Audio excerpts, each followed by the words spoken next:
When it comes to finding and using keywords on Pinterest, one of the things that I find my community struggles with the most is twofold. Number one, deciding what types of keywords that they should be looking for and using, and then going beyond just the basic keywords that they find on the platform and getting deeper into the keyword research for each individual topic that they are creating content for. So when it comes to Pinterest SEO, we obviously know the three main ways to find keywords are the search bar, the trends tool, and the ads manager. There are a few external tools these days that are starting to pop up. I don't want to talk about those today. I just want to talk about the types of keywords that you should be using. So I have spent months brainstorming this across all the different niches and trying to come to some sort of consensus on the types of keywords that you should be looking for. What I have come up with are 9 different keyword categories that you should be utilizing across your content, meaning your Pinterest pins, your Pinterest boards, and even inside of the content that you're creating on your website or in your products and elsewhere. Now remember, those 3 main ways to find keywords are right on Pinterest. So you can utilize these keyword categories and find your keywords on the platform. Now, if you want to learn how to use these keywords, obviously you need to come join us in Pin Profit Academy, but these are the categories. You can take these and you can definitely learn from them. I created this lesson specifically for my membership members, so you're actually getting a sneak peek of what I teach and how I teach inside the membership. So without further ado, number 1 is discovery and inspiration. So discovery and inspiration keywords are related to things that your audience is looking for across all the niches. They are looking to see what other people have done. They want to get inspired. They may not know what they need just yet, and that is where things like best wedding ideas for 2024 comes in. Okay, so discovery and inspiration is category number 1. Additional things for this is like wedding ideas, art inspiration, where to travel in Europe. Like, they are basically just looking for discovery, and that is the entire point of Pinterest, is for discovery and inspiration. Category number 2 is pretty obvious. It's how-to and educational content. Almost every single person creating content has something that fits into this category, whether you consider it to be that or not. So how-to and educational content is obviously like this right here. This video I'm creating. This is educational content. People are always looking for a strong focus in DIY and things that they can do themselves. Whether they want to ultimately do it themselves or not, like we just remodeled one of the bathrooms, well, both bathrooms in our house over the last year, and we also redid our floors. I was looking for educational content before I ever got into gutting the house, looking to see if this was something I could actually do for myself. So people are doing this on Pinterest and on other search engines. Your audience really wants to know if this is something that they can accomplish. So using keywords like how to paint with watercolors or how to lay hardwood floors are going to be search terms that they're looking for. Oftentimes, the keyword search term is going to start with how to. So just let that be your guide. Category number 3 are product or service specific keywords. So if you are a photographer, if you're some sort of a service provider, if you are a web designer, a graphic designer, if you are a video editor, people are going to be looking for keywords related to your niche. So actually on Pinterest, there are keywords for Pinterest managers or Pinterest virtual assistants.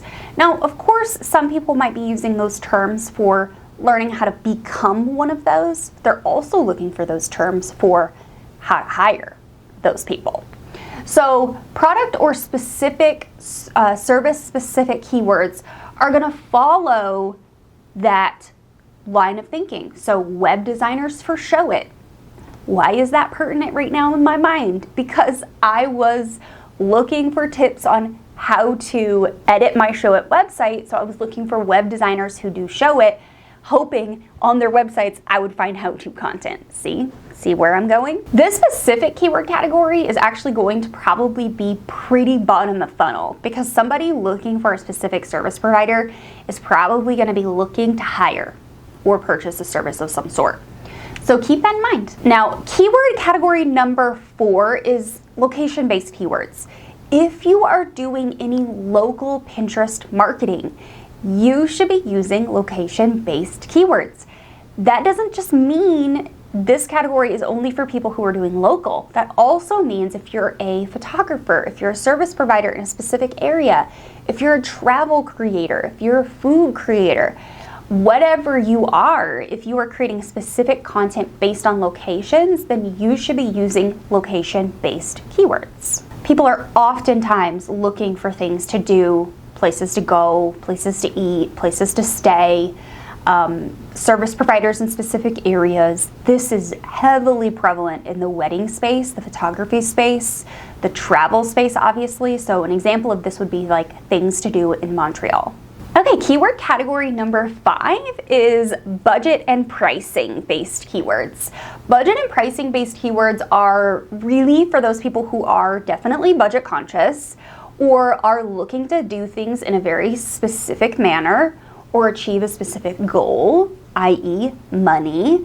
So whether it's affordable home decor, budget wedding planning tips, budget travel tips, budget home decor tips, whatever it is, they are looking for things like affordable airfare tips, affordable home decor, how to decorate well, this goes back to the how-to, but like how to decorate my rental for cheap, things like that.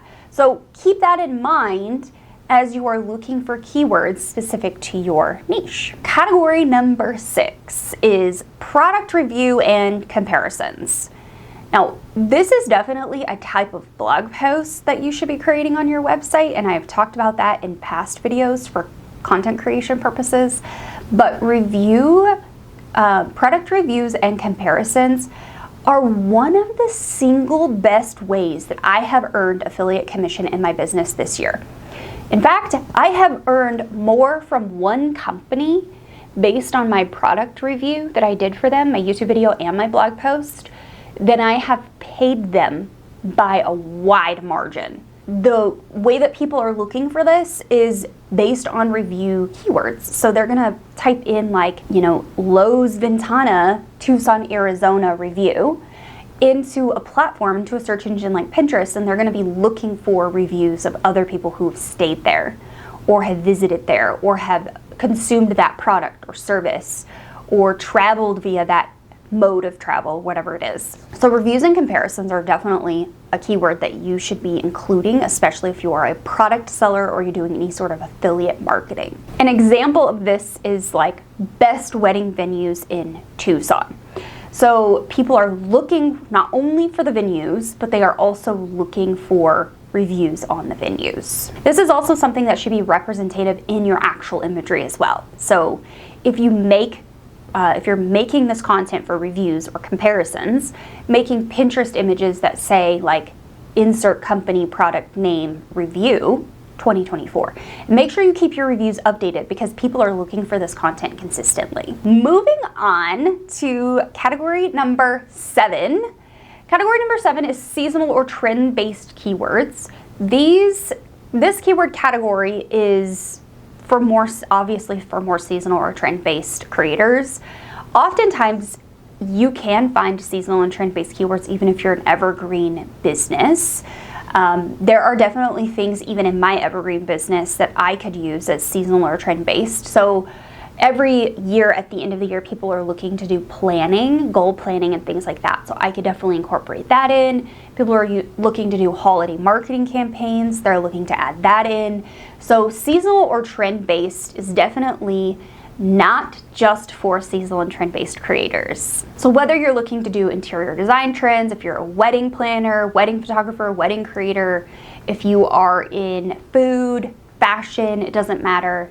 There is probably some sort of seasonal or trend-based keyword that you can utilize in your content. We are nearing the end. Number 8 is personalization and customization. So these keywords really are for a lot of different niches, but the niches that I was creating specific for the examples in this video were obviously artists. I use that one specifically, wedding creators or wedding professionals, and travel. Those were the 3 big industries that I was using for like keyword examples in this video. I don't know if you've noticed that yet or not, But a lot of different industries and services can use the personalization or customization style keywords. An example of this could be like custom wedding invitations, or even in like the bag space. I don't know how I've done this over the years, but I've ended up with like 5 different leather bag companies that I've done work for. And all of them offer some level of customization or personalization. So if you have gifts that you're selling, if you have, fashion, or if you're doing wedding invites, or if you're even doing personalized travel itineraries or anything like that, like be thinking about the ways that you can use the personalization or customization keyword category. Okay, category number 9 is guides and itineraries. Guides and itineraries obviously come to mind for travel. We know that. But if you are in a space where your audience is navigating, trying to make decisions, and they need help with putting things together, then think about the guides or itineraries that you can put together. I actually, when I built this office, I wish there would have been some sort of like guide for decorating like a minimalist, like retro themed, boho, I don't even know, desert themed office, because it would have been so helpful. So if you're in home decor, interior design, if you're in fashion, like there can be guides for all of those things, and those kind of keywords can definitely fit in. It can also fit in the wedding space if you're creating guides for weddings or wedding planning, if you're creating like guides on, I don't know, like creating a perfect dinner date or party at home or whatever it is. Guides and itineraries are basically just detailed guides to do something specific. So what kind of keywords can you find on that? An example would be like a month by month wedding planning guide. Now the example didn't quite fit on the slide in the little box, in the little search bar. So the search bar keyword is different than what I was thinking, but like monthly wedding planning guide or month by month wedding planning guide, travel guides to fill in the blank city. Be thinking about those things. Now I have a bonus category for you, and the only reason it's a bonus is because I miscounted how many categories there were. So there's actually 10. So the 10th category is specific audience or demographic keywords. Now, I think a lot of people actually miss out on this. They just don't think about doing it. So when I think about teaching, or I teach in my membership, people how to find keywords, I ask them, like, let's add some context to your pin title and tell people who it's for. And in a lot of cases, that is your audience or your demographic. So tailoring your content and your keywords specific to a demographic can actually help you find a crack in the search results and help you to get found easier. People are looking for things for themselves. So make sure you are applying search terms that identify your audience. An example of this would be like budget conscious, if people are budget conscious, or stay-at-home moms, or child-free women, renters. Actually, I was doing a keyword research stint recently for an audit I was doing, and one of my clients' top pins is actually for renters specifically. So like a rental decorating hacks. People are looking for that. So who are they? Call them out in your keyword research. Now, of course, if you want to learn more about finding and using your keywords, or specific keywords that you should be using and finding for your audience, you should come join us in Pin Profit Academy. It starts at $37 a month. You can come and go as you please. I don't hold you hostage. If you just want to use these categories and get to work, you can do that too. If you need more assistance though, you should definitely come join us, even if you join us for a month and leave. Now, if you want just more Pinterest strategy tips, make sure you head on over here and watch those videos. I'll see you there.